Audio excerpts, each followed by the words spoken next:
ಈ ರೀತಿಯಾದ ಅಂಬೆಗಾಲು ಕೃಷ್ಣನ ವಿಗ್ರಹ ನಾನು ಬೇರೆ ಎಲ್ಲೂ ನೋಡಿಲ್ಲ. ಮಕ್ಕಳಿಲ್ಲ ಅಂತ ಬಂದವಂತವರಿಗೆ ಇಲ್ಲಿ ಸಂತಾನ ಪ್ರಾಪ್ತಿಯಾಗುವಂತಹದ್ದು. ನಾವೀಗ ಮಂಡ್ಯ ಜಿಲ್ಲೆಯ ಬಿ ಹೊಸೂರನ ಗ್ರಾಮಕ್ಕೆ ಬಂದಿದ್ದೀವಿ. ಇಲ್ಲೊಂದು ವಿಶೇಷವಾದ ಅಂಬೆಗಾಲು ಕೃಷ್ಣ ದೇವಸ್ಥಾನಕ್ಕೆ ನಾವು ಬಂದಿದ್ದೀವಿ. ಈ ರೀತಿಯಾದ ಅಂಬೆಗಾಲು ಕೃಷ್ಣನ ವಿಗ್ರಹ ನಾನು ಬೇರೆ ಎಲ್ಲೂ ನೋಡಿಲ್ಲ. ಗಾತ್ರದಲ್ಲಾಗ್ಲಿ, ಕೆತ್ತನೆಯಲ್ಲಾಗ್ಲಿ, ವಿನ್ಯಾಸದಲ್ಲಾಗ್ಲಿ ಈ ರೀತಿಯಾದ ಒಂದು ಕೃಷ್ಣನ ವಿಗ್ರಹ ನಾನು ಎಲ್ಲೂ ನೋಡಿಲ್ಲ. ಅಷ್ಟು ವಿಶೇಷವಾಗಿದೆ. ಇಲ್ಲಿ ಇತಿಹಾಸದ ಮಾಹಿತಿಯ ಕೊರತೆ ಇದೆ. ಕೆಲವರ ಪ್ರಕಾರ 1200 ವರ್ಷ ಹಳೆಯ ಒಂದು ದೇವಸ್ಥಾನ. ಮತ್ತೆ ಅರ್ಚಕರು ಇಲ್ಲಿಂದ 400 ವರ್ಷಗಳಿಂದ ಅವರ ತಲೆಮಾರು ಇಲ್ಲಿ ಪೂಜೆ ಮಾಡ್ಕೊಂಡ್ ಬಂದಿದ್ದಾರಂತೆ. ಹಾಗಾಗಿ ಅವರು ಒಂದು 400 ವರ್ಷದ ಇತಿಹಾಸ ಅವ್ರು ಹೇಳ್ತಾರೆ. ಈ ಭಾಗ ಏನಿದೆ ದೇವಸ್ಥಾನದ ಹತ್ರದಲ್ಲಿರುವಂತ ಸುತ್ತಮುತ್ತ ಭಾಗವನ್ನ ಕಾಡ ಹೊಸೂರು ಅಂತ ಕರಿತಾ ಇದ್ರು. ಕರೆದು ಕಾಡಾಗಿತ್ತಂತೆ. ಕಾಡಿನ ಮಧ್ಯೆ ಕೃಷ್ಣನ ಒಂದು ಸಣ್ಣ ಗುಡಿ ಇದ್ದಿದ್ದು, ಮಣ್ಣು ಮತ್ತೆ ಕಲ್ಲಿನಲ್ಲಿ ಕಟ್ಟಿರ್ತಕ್ಕಂಥ ಒಂದು ಗುಡಿ ಇದ್ದಿದ್ದು. ಆಮೇಲೆ ಇಲ್ಲಿ ಊರು ಕೂಡ ಇಲ್ಲಿತ್ತು. ಈ ಊರು ನಂತರ ಇಲ್ಲಿ ಶಿಫ್ಟ್ ಆಗಿ ಸ್ವಲ್ಪ ದೂರದಲ್ಲಿ ಹೋಗಿ ಅಲ್ಲಿ ಬಿ ಹೊಸೂರು ಅಂತ ಆಗುತ್ತೆ. ದೇವಸ್ಥಾನ ಎದುರುಗಡೆನೆ ನೋಡ್ಬೋದು ಆಂಜನೇಯ ಸ್ವಾಮಿಯ ಒಂದು ವಿಗ್ರಹ ಇದೆ. ಇದು ಬಂದ್ಬಿಟ್ಟು ಗಂಟೆ ನೋಡ್ಬೋದು.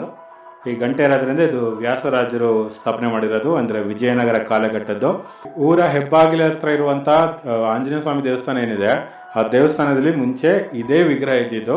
ಅಂದ್ರೆ ವ್ಯಾಸರಾಜರು ಈ ವಿಗ್ರಹವನ್ನೇ ಆ ದೇವಸ್ಥಾನದಲ್ಲಿ ಪ್ರತಿಷ್ಠಾಪನೆ ಮಾಡಿದ್ದು. ನಂತರ ಜೀರ್ಣೋದ್ಧಾರ ಆದಾಗ ಇಲ್ಲಿ ಬಂದು ಸ್ಥಾಪನೆ ಮಾಡಿದ್ದಾರೆ. ಸದ್ಯ ಇಲ್ಲಾರು ಸ್ಥಾಪನೆ ಮಾಡಿದ್ದಾರೆ. ಕೆಲವು ಊರುಗಳಲ್ಲಿ ಕೆರೆಯಲ್ಲಿ ಹಾಕೋದು ಅಥವಾ ಮಣ್ಣು ತೆಗೆದು ಮುಚ್ಚಾಕ್ಬಿಡೋದು ಆ ರೀತಿ ಮಾಡೋರು.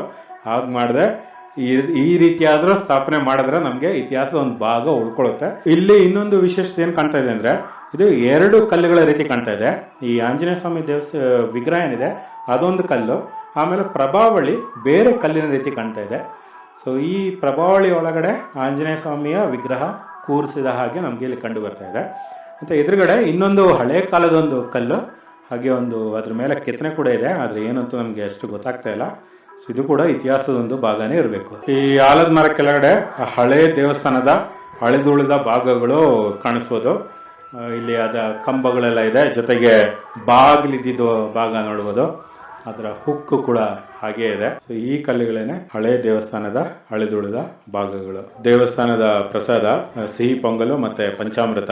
ಸಿಹಿ ಪೊಂಗಲ್ ಇಲ್ಲಿ ವಿಶೇಷವಾದಂಥ ಪ್ರಸಾದ ಅಂತೆ. ದೇವರ ನೈವೇದ್ಯಕ್ಕೆ ಕೂಡ ಸಿಹಿ ಪೊಂಗಲೇ ಇರುತ್ತೆ ಇಲ್ಲಿ. ಈ ಕೃಷ್ಣ ವಿಗ್ರಹ ಇಲ್ಲಿ ಹೇಗೆ ಬಂತು, ಮತ್ತೆ ಈ ಗುಡಿ ಜೀರ್ಣೋದ್ಧಾರ ಹೇಗಾಯ್ತು, ಮತ್ತೆ ಯಾಕೆ ಇಲ್ಲಿಂದ ಜನ ಬೇರೆ ಕಡೆ ಹೋದ್ರು, ಈ ಎಲ್ಲ ವಿಷಯಗಳನ್ನ ನಮಗೆ ಅರ್ಚಕರು ತಿಳಿಸ್ಕೊಡ್ತಾರೆ. ಬಿ ಹೊಸೂರಲ್ಲಿರುವಂತ ವಿಶೇಷವಾದಂತ ಅಂಬೆಗಾಲು ಕೃಷ್ಣ ದೇವಸ್ಥಾನ ಬನ್ನಿ ನೋಡೋಣ. ಮಕ್ಕಳಿಲ್ಲ ಅನ್ನೋರಿಗೆ, ಸಂತಾನ ಭಾಗ್ಯ ಇಲ್ಲ ಅನ್ನೋರಿಗೆ ಸೊ ಈ ಸನ್ನಿಧಿಯಲ್ಲಿ ನಮ್ಮ ಅಂಬೆಗಾಲು ಗೋಪಾಲಕೃಷ್ಣ ಸ್ವಾಮಿ ದಿವ್ಯ ಸನ್ನಿಧಿಯಲ್ಲಿ ವಿಶೇಷವಾಗಿ ಮಾಡಿಸುವಂತಹದ್ದು ಪಿಂಡ ಪ್ರಸಾದ ಕೊಡುವಂತಹದ್ದು. ಅದಕ್ಕೆ ಪಿಂಡ ಪ್ರಸಾದ ಕೊಡುವ ಮುಂಚೆ ಏನು ಮಾಡಿಸ್ತೀವಿ ಅಂತ ಅಂದ್ರೆ, ಬೆಂದಿಗೆನಲ್ಲಿ ಗಂಗೆಯನ್ನ ಇಡಿಸಿ ಅದಕ್ಕೆ ಪೂಜೆ ಮಾಡಿಸಿ, ಇಲ್ಲಿ ಕಾವೇರಿ ನದಿ ಹೊಳೆ ಇದು ಕಾಲುವೆ ಹೋಗ್ತಾ ಇತ್ತು.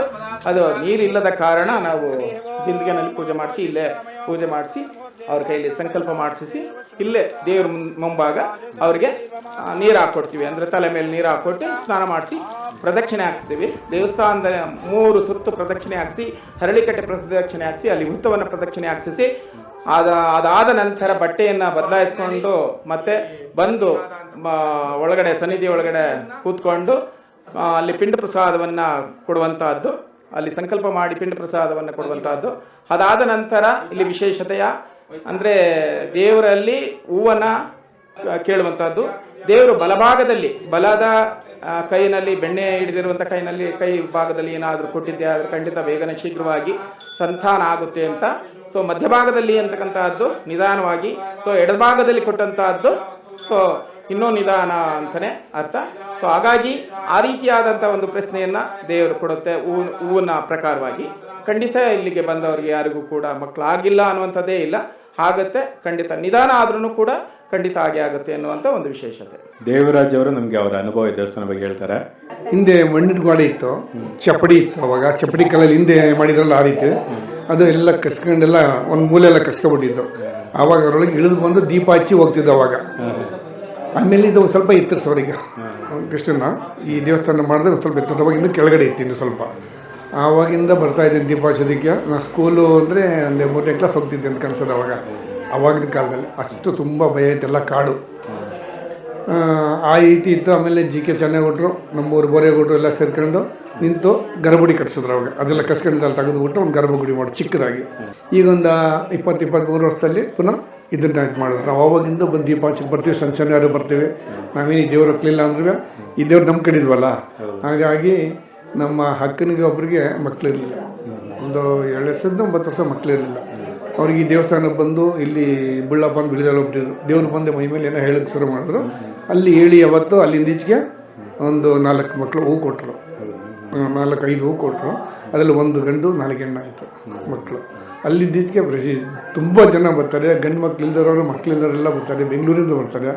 ಎಷ್ಟೋ ಜನ ನಂಬಿ 3 ವಾರ ಬಂದು ತಣ್ಣೀರು ಬಟ್ಟೆಲ್ಲ ಇದು ಮಾಡ್ಕೋದ್ರಿಗೆಲ್ಲ ಮಕ್ಕಳೆಲ್ಲ ಆಗುತ್ತೆ. ಇಲ್ಲಿ ಬೆಳಗ್ಗೆ 9 ರಿಂದ 10:30 ಒಳಗಡೆ ದಿನನಿತ್ಯ ಪೂಜೆ ಆಗುತ್ತೆ. ಪ್ರತಿ ಶನಿವಾರ ಬಂದು 10 ಗಂಟೆಗೆ ದೇವಸ್ಥಾನ ಓಪನ್ ಮಾಡಲಾಗುತ್ತೆ. ಸೊ ಸಾಯಂಕಾಲ 4 ಗಂಟೆವರೆಗೂ ತೆರೆದಿರುತ್ತೆ. ಇವಾಗ ದೇವರ ಪರಿಚಯನ್ನ ಮಾಡ್ಕೊಡ್ತಾ ಇದ್ದೇವೆ. ಅಂಬೇಗಾಲು ಕೃಷ್ಣ ಸ್ವಾಮಿ ಅಂತ ಅಂದ್ರೆ ಬಲಗೈಯಲ್ಲಿ ಬೆಣ್ಣೆಯನ್ನ ಹಿಡಿದಿರುವಂತಹದ್ದು, ಕಂಠಿ ಹಾರವನ್ನ ಹಾಕೊಂಡಿರುವಂತಹದ್ದು, ಎಡದ ಕೈಯನ್ನ ಊರಿರುವಂತಹದ್ದು. ಸೊ ಹಾಗೆ ಹಿಂದೆಗಡೆ ಬಲದ ಮಂಡಿಯನ್ನ ಊರಿರುವಂತಹದ್ದು, ಹಾಗೆ ಎಡಗಾಲ ಮಂಡಿಯನ್ನ ಎತ್ತಿರುವಂತಹದ್ದು. ಬಹಳ ಶಕ್ತಿವಂತ ದೇವರು. ಮಕ್ಕಳಿಲ್ಲ ಅಂತ ಬಂದವಂತವರಿಗೆ ಇಲ್ಲಿ ಸಂತಾನ ಪ್ರಾಪ್ತಿಯಾಗುವಂತ ಗಂಡು ಮಕ್ಕಳು ಆಗೋದಕ್ಕೆ ವಿಶೇಷವಾಗಿ ಇಲ್ಲಿ ವರವನ್ನ ಪಡೆಯುವಂತಹದ್ದು. ಅಂತವರಿಗೆ ಇಲ್ಲಿ ಬಂದಂತವರಿಗೆ ಪಿಂಡ ಪ್ರಸಾದವನ್ನ ನೀಡ್ತೇವೆ. ಹಾಗೆ ಒದ್ದೆ ಬಟ್ಟೆಯಲ್ಲಿ ಪ್ರದಕ್ಷಿಣೆಯನ್ನ ಹಾಕಿಸಿ ಒಂದು 5 ವಾರ ಪ್ರದಕ್ಷಿಣೆಯನ್ನ ಹಾಕಿಸ್ತೇವೆ ಇಲ್ಲಿ. ಸೊ ಅದಾದ ನಂತರ ಇಲ್ಲಿ ಪಿಂಡ ಪ್ರಸಾದವನ್ನ ಕೊಡ್ತೇವೆ. ಅಂಬೇಗಾಲು ಕೃಷ್ಣ ಇರುವಂತ ದಿವ್ಯ ಸ್ಥಳ ಕಾಡೋಸೂರು ಅಂತ ಇದಕ್ಕೆ ಹೆಸರು ಇರುತ್ತೆ. ಮುದುಗಂದೂರು ಅಂತ ಇಲ್ಲಿ ಒಂದು ಗ್ರಾಮ.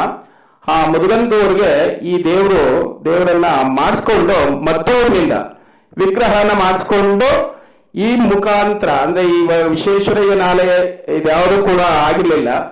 ಸೊ ಇಲ್ಲಿ ತುಂಬಾ ಕಾಡಿತ್ತು, ಮಾಮೇರಿ ಕಾಡು. ಆ ಕಾಡು ಮಧ್ಯದಲ್ಲಿ ಕಾಲುದಾರಿ ಅಂತ ಹೇಳ್ತೀವಿ. ಆ ಕಾಲುದಾರಿಯಲ್ಲಿ 5 ಬಂಡಿ ಗಾಡಿಗಳು, ಎತ್ತಿನ ಗಾಡಿಗಳು, ಬಂಡಿ ಗಾಡಿಗಳು ಅಂತ ಅಂದ್ರೆ ಮರದ ಚಕ್ರಗಳುಳ್ಳಂತಹ ಗಾಡಿಗಳು ಅವತ್ತಿನ ಕಾಲದಲ್ಲಿ, ಹಿಂದಿನ ಕಾಲದಲ್ಲಿ ಸುಮಾರು 400 ವರ್ಷಗಳ ಹಿಂದಿನ ಇತಿಹಾಸ ಇದು. 400 ವರ್ಷಗಳ ಹಿಂದಿನ ಇತಿಹಾಸದಿಂದ ನಮ್ಮ ಅರ್ಚಕರ ವಂಶಸ್ಥರಾದಂತಹ ಸಪ್ತಗಿರಿ ವಂಶಸ್ಥರಾದಂತಹ ತಿಮ್ಮಪ್ಪನವರ ವಂಶಸ್ಥರು ಅಂತ ಹೇಳ್ತಾರೆ. ಅವರು ಇದನ್ನ ಅರ್ಚಕ ವೃತ್ತಿಯನ್ನ ನಡೆಸ್ಕೊಂಡು ಬಂದಿರುವಂತಹದ್ದು. ಇಲ್ಲಿ ನೆಲೆಗೊಳ್ಳಬೇಕಾದ್ರೆ ಶ್ರೀ ಅಂಬೇಗಾಲು ಗೋಪಾಲಕೃಷ್ಣ ಸ್ವಾಮಿ ನೆಲೆಗೊಳ್ಳಬೇಕಾದ್ರೆ ಆ ಬಂಡಿಯಲ್ಲಿ 5 ಗಾಡಿಯಲ್ಲಿ 4 ಗಾಡಿಯಲ್ಲಿ ಜನ ಕುಳಿತುಕೊಂಡಿದ್ರು. ಮಧ್ಯದ ಗಾಡಿಯಲ್ಲಿ ದೇವನನ್ನ ಕೂರಿಸ್ಕೊಂಡು ತಗೊಂಡು ಹೋಗ್ತಾ ಇರುವಂತಹ ಸಂದರ್ಭದಲ್ಲಿ ಈ ಮಾರ್ಗಕ್ಕೆ ಬಂದಾಗ, ಈ ಮಾರ್ಗದ ಮಧ್ಯದಲ್ಲಿ ಈ ಸ್ಥಳಕ್ಕೆ ಬಂದಾಗ ಮರದ ಗಾಡಿ ಪಶ್ಚಿಮಾಭಿಮುಖವಾಗಿ ಹೋಗ್ತಾ ಇದ್ದಂತಹದ್ದು ಪೂರ್ವಾಭಿಮುಖವಾಗಿ ತಿರುಗಿಕೊಂಡು ಆ ಗಾಡಿ ಮತ್ತೆ ಎತ್ತು ಸಮೇತವಾಗಿ ನೆಲಸಮ ಆಗ್ತಾರೆ. ನೆಲಸಮಕ್ಕೆ ಅಂತ ಅಂದ್ರೆ ಮುಚ್ಕೊಳ್ತಾರೆ. ದೇವರು ಮಾತ್ರ ನೆಲದ ಮೇಲೆ ಕೂತ್ಕೊಳ್ತಾರೆ. ಸೊ ಅವರು 4 ಗಾಡಿಯಲ್ಲಿ ಇದ್ದಂತ ಜನಗಳೆಲ್ಲ ಕೂಡ ಅದನ್ನ ದೇವರನ್ನ ಎತ್ತಲಿಕ್ಕೆ ಪ್ರಯತ್ನ ಮಾಡ್ತಾರೆ. ಆ ಪ್ರಯತ್ನ ಮಾಡಿದಂತ ಕಾಲದಲ್ಲಿ ದೇವರು ಮೇಲೆ ಹೇಳಲ್ಲ. ಅವಾಗ ಏನ್ ಮಾಡ್ತಾರೆ, ಅವರು ಆ ದೇವರನ್ನ ಇಲ್ಲೇ ನೆಲೆಗೊಂಡ ಅಂತ ಹೇಳಿ ಮಣ್ಣಿನ ದೇವಸ್ಥಾನ, ಚೋಳರ ಕಾಲದಲ್ಲಿ ಮಣ್ಣಿನ ದೇವಸ್ಥಾನ ಅಂತಕ್ಕಂಥ ಅದನ್ನ ಅವತ್ತಿನ ಒಂದು ರೀತಿಯಲ್ಲಿ ಮಣ್ಣಿನ ಮಾಳಿಗೆ ದೇವಸ್ಥಾನ ಅಂತಾರೆ. ಆ ಮಾಳಿಗೆ ದೇವಸ್ಥಾನವನ್ನ ನಿರ್ಮಾಣ ಮಾಡಿ ಭಗವಂತನನ್ನ ಇಲ್ಲೇ ನೆಲೆಗೊಳ್ಳಲಿಕ್ಕೆ ಬಿಟ್ಬಿಟ್ಟು ಹೊರಟೋದ್ರು ಅನ್ನುವಂತ ಒಂದು ವಿಶೇಷತೆ ಇಲ್ಲಿದೆ. ಹಾಗಾಗಿ ಅಂದಿನಿಂದ ಕೂಡ ಇವತ್ತಿನವರೆಗೂ ಕೂಡ ಸೊ ಹಾಗೆ ನಡ್ಕೊಂಡು ಬರ್ತಾ ಇತ್ತು. ಹಾಗೆ ಏನು ನಮ್ಮ ತಂದೆಯವರ ಕಾಲದಿಂದಲೂ ಕೂಡ ಬಿ ವೇಣುಗೋಪಾಲಯ್ಯ ಅಂತ ಅರ್ಚಕರು ಇದ್ರು. ಆ ವೇಣುಗೋಪಾಲ ಸ್ವಾಮಿಯವರ ಒಂದು ದಿವ್ಯ ಒಂದು ಇದರಲ್ಲಿ ಸೊ ಇಲ್ಲಿ ದೇವಸ್ಥಾನ ಹೊಸದಾಗಿ ಈಗ ಅವರು ಜಿ.ಕೆ. ಚೆನ್ನೈನವರು ಮತ್ತೆ ಬಿ ಹೊಸೂರಿನ ಗ್ರಾಮಸ್ಥರಿಂದ ಎಲ್ಲರೂ ಕೂಡ ಸೇರಿ ಇದನ್ನ ನಿರ್ಮಾಣಗೊಂಡ್ರು. ಪುನರ್ ದೇವಸ್ಥಾನವನ್ನ ನಿರ್ಮಾಣ ಮಾಡಿದ್ರು. ಹಾಗಾಗಿ ಅದು ಹಳೆಯ ದೇವಾಲಯವನ್ನು ಹೊರದಾಕಿ ಹೊಸದಾಗಿ ನಿರ್ಮಾಣ ಮಾಡಿ ಇಲ್ಲಿ ಒಮ್ಮೆ ಗೋಕುಲಾಷ್ಟಮಿ ನಡೆಯುತ್ತೆ. ತುಂಬಾ ವಿಜೃಂಭಣೆಯಿಂದ ನಡೆಯುತ್ತೆ. ಆ ಗೋಕುಲಾಷ್ಟಮಿಯಲ್ಲಿ ಸುಮಾರು 15,000 ಜನ ಸೇರಿ ವಿಜೃಂಭಣೆಯಿಂದ ನಡೆಸಿಕೊಡ್ತಾರೆ. ಇಲ್ಲಿ ಗೋಕುಲಾಷ್ಟಮಿ ಅಷ್ಟೇ ಅದ್ದೂರಿಯಾಗಿ ಬಹಳ ಮಹೋತ್ಸವ ಚೆನ್ನಾಗಿ ನಡೆಯುತ್ತೆ. ಶ್ರೀ ಗುರುಭ್ಯೋ ನಮಃ. ಹರೇ ಕೃಷ್ಣ ಕೃಷ್ಣ ಕೃಷ್ಣ ಹರೇ ಹರೇ, ಹರೇ ರಾಮ ರಾಮ ರಾಮ ಹರೇ ಹರೇ. ನನ್ನ ಹೆಸರು ಹರ್ಷಿತಾ. ಊರು ಆನಸೋಸಲು, ಮಂಡ್ಯ ಜಿಲ್ಲೆ, ಮಂಡ್ಯ ತಾಲೂಕು. ಮದುವೆ ಆಗಿರೋದು ಹುಲಿವಾನಕ್ಕೆ. ಪ್ರತಿಯೊಬ್ಬ ಹೆಣ್ಮಕ್ಳಿಗೂ ಕೂಡ ಒಂದು ವರ್ಷದೊಳಗಡೆ ಏನಾದ್ರು ಒಂದು ಸಿಹಿ ಸುದ್ದಿ ಕೊಡಬೇಕು ಅನ್ನೋ ಆಸೆ ಇರುತ್ತೆ ಮದುವೆ ಆದಮೇಲೆ. ಅದೇ ಥರ 2023 ಅಕ್ಟೋಬರ್ 31ರಲ್ಲಿ ಮದುವೆ ಆಗಿದ್ದು. ಡಿಸೆಂಬರ್ ಒಳಗಡೆ ಅಂತೂ ಹೊಸ ಸುದ್ದಿ ಇದ್ದೇ ಇತ್ತು. ಆದರೆ ಅಚಾನಕ್ಕಾಗಿ ಮತ್ತೆ ಜನವರಿನಲ್ಲಿ ಒಂದ್ಸಲ ಅಬಾರ್ಷನ್ ಆಯಿತು. ಆಗದೇ ಇಲ್ವೇನೋ ಅಂತ ತುಂಬ ಕಷ್ಟಪಟ್ಕೊಂಡಿದ್ದೆ.